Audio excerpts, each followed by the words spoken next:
What are the assumptions in the theory of pure torsion? Assumptions in the theory of pure torsion.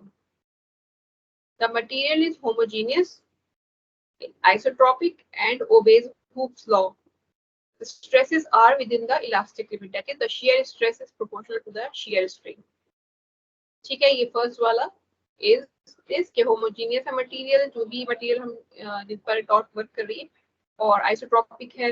Homogeneous का मतलब आपको पता होना चाहिए, आइसोट्रोपिक का मतलब ही पता होना चाहिए. And it obeys hooks law, ये पता है हमें ये क्या चीज होता है. these three are the properties of a material. Then correct cross sections which are plane before applying twisting moments remain plane even after the application of the twisting moment. Cross section की बात हो रही है. जैसे हमने पिछले भी हमने देखा था कि वो जो बीम सेक्शन था उसका भी हमने ये देखा था ना थ्योरी ऑफ बेंडिंग में कि उसमें भी आपको ये assumption था कि the section remains same even after bending.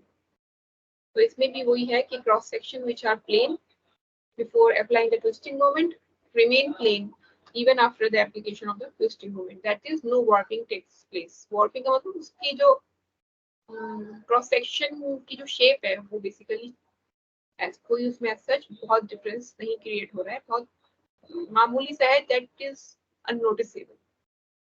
तो अगर वॉर्पिंग होगा, वॉर्पिंग में नजर आता है कि वो पूरा ट्विस्ट हो गया है, तो ऐसा नहीं हो रहा है. उसमें क्या होगा, वो परमानेंट भी डिफॉर्मेशन अगर आएगा तो फिर ये वाला हुक्स लॉ वैलिड नहीं रहेगा.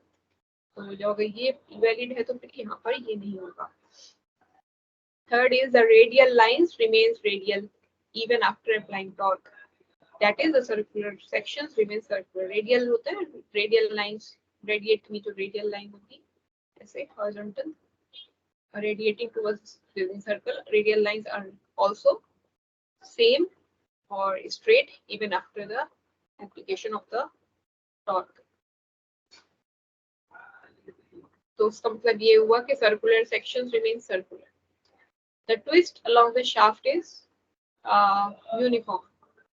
ठीक है, twist along the shaft is uniform, यानी जो ट्विस्टिंग मोमेंट लग रहा है वो इक्वली डिस्ट्रीब्यूटेड है. अगर एक है सिर्फ एक ही एंड पर लगे तो वो पूरी शाफ्ट में तो कुछ इसका इफेक्ट नहीं है, और एंड पे ज्यादा है तो यूनिफॉर्मली अप्लाई हो रहा है. ठीक है. और फिफ्थ है the shaft is subjected to pure torsion. और प्योर टॉर्जन का मतलब है कि उस पर कोई और एक्सियल फोर्सेस नहीं लग रही है, और कोई इसके अलावा ट्विस्टिंग मोमेंट के अलावा कोई और बेंडिंग मोमेंट नहीं एक्ट कर रहा है. There is no other moment acting on it other than twisting moment.